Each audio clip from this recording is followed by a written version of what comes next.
out that I was giving a chapel talk, here are a few things I've heard. Brett Malinowski is giving a chapel talk? Talk about food poisoning.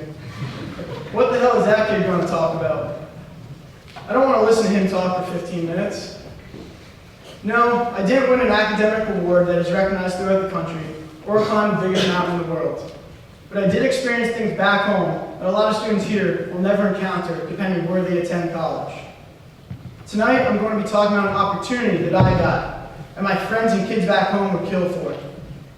The opportunity to attend prep school is taken for granted by so many people, including some of us at Millbrook, who were fortunate enough to get this chance. Before transferring to Millbrook, I attended Hendrick Hudson High School, the local public school. Hen Hud is what we would call it, but it is more commonly known as Heroin High, a nickname that has been around since Mr. Tom attended Hen Hud's rival school. When I was in middle school, my parents worried about me attending Hen Hud because of its history of high school dropouts, community college attendees, and the drug problem. But I made it very clear that this would not be a problem for me. My freshman and sophomore years were not only terrifying, but also very real. Ty Sager was a senior lacrosse teammate, and some of my friends and I were around a lot growing up because of our best friend's brother. Ty was a kid I looked up to when I was around him. He had good-looking girlfriends, played varsity sports, and everyone seemed to want to be friends with him. Ty overdosed on heroin not long into my freshman year.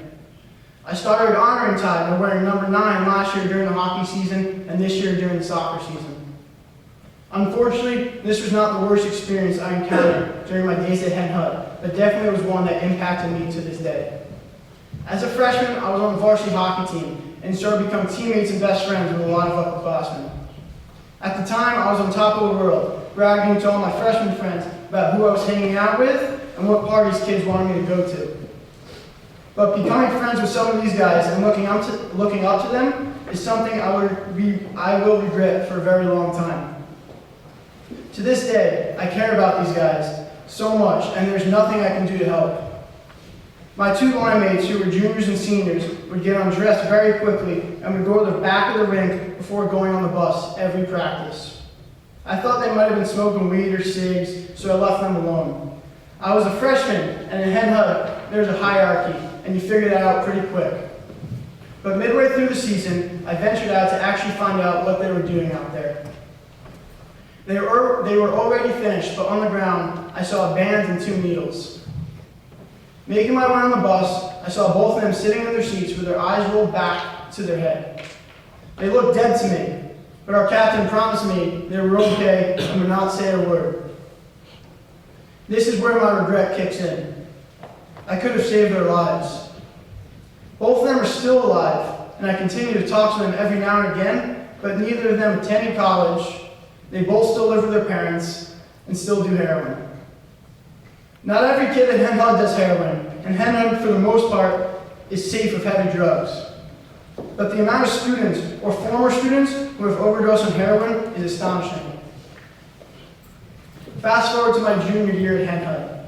I started to get interest from prep school hockey coaches. But I didn't show a lot of interest because I dreamed about senior year with my friends since I was a freshman, and I didn't want to let that go.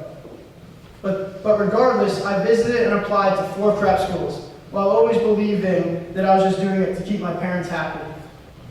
I got accepted into all 4 schools, and my parents gave me a deadline when I'd have to make my decision by. I didn't think about this decision at all, because I knew I wanted to stay at Hen Hud. When I sat down at the dinner table the night of the deadline, my mom asked me where I would be attending school next year, prep school or staying at Hen Hud. I hesitated because I knew my parents would be very disappointed in me that my choice was to stay at Hen Hud. During the hesitation, my brother said, and I quote, "You don't have a choice because you're going to prep school." When he said that, so many emotions were running through my body, with the biggest one being anger. Immediately following my brother's comment, I said, "Fine, I'll go to Millbrook." To be honest, and it's very embarrassing for me to admit this, but I chose Millbrook for 2 main reasons. The first being it was the closest to my house. I was hopeful I could go home every weekend and be with my friends. My second reason was the opportunity I had to be a factor on the hockey team my first year because of a large forward graduating class. Telling my friends and coaches that I would be leaving senior year was the hardest thing I ever had to do. I was abandoning 2 championship caliber teams my senior year. It was unheard of to go to prep school from Hen Hud. It was time for a big change in my life, and one I didn't think I was ready for. Before moving in that day, my brother gave me a heads up of what was to come with prep school kids, but he did it zero justice. I didn't find out that Millbrook had Saturday classes or dress code until the day before I came to school and started back. I went to the turf that day for orientation, and that's when I knew I didn't fit in at Millbrook at all, with my Nikes, athletic shorts, and hockey t-shirt, while everyone else was wearing Ray-Bans, collared shirts, and Sperry's. Kieran's chapel talk made me realize that I was not the only one who saw vineyard vines and preppy clothes while playing rock, paper, scissors, shoot, or pretending to be different animals. This was something I quite frankly found childish and did not want to be a part of it at all. Was this what prep school was? I thought to myself I made the worst decision of my life to come to Millbrook.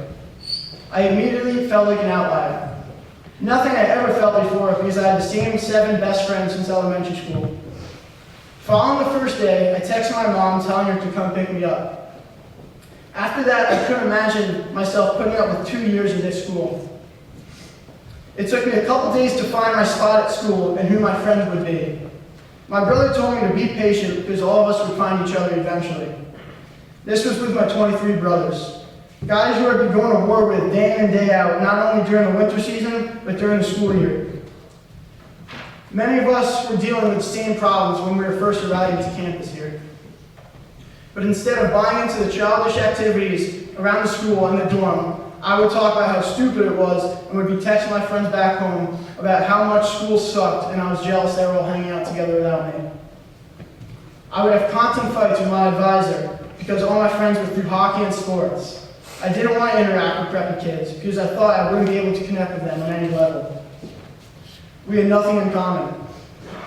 I knew that if I didn't want to be miserable for 2 years, I would have to try and let the memories from back home leave.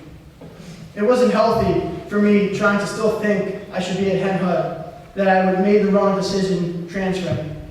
I was at Millbrook, and I knew I would have to make it work. This brings us to this year and the opportunity that you guys have at Millbrook. When I went home this summer and reconnected with a lot of current students at Hen Hud, high school dropouts or college dropouts, the theme was the same. The teachers simply don't care, and it's a chain reaction to the students. I wasted a year at Millbrook, not taking advantage of the opportunities that students, teachers, and coaches offer here. In life, I want to live without any regrets, and a big one of mine is wasting last year as a student, player, and person. This year has been a lot different. I've been fortunate enough to captain the soccer and hockey teams and to be a dorm leader in Harris. My former classmates, friends, and teammates would kill for an opportunity like this. Sure, I still think about staying my senior year at public school with my boys, taking 3 classes, and having a fun and easy senior year. But then I remember my friends who didn't have the opportunity that we had in Millbrook. Yes, it does feel like prison sometimes with the isolation, no cell service, Wi-Fi rules, and I can go on.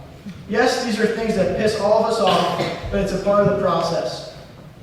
The process is something that you have to take with a grain of salt if you want to be happy here. Respect the process, be happy, and lastly, recognize the opportunity that you were given to attend Millbrook. Don't waste time complaining, embrace the opportunity, and be thankful. I want to end this talk with 2 brief thank yous.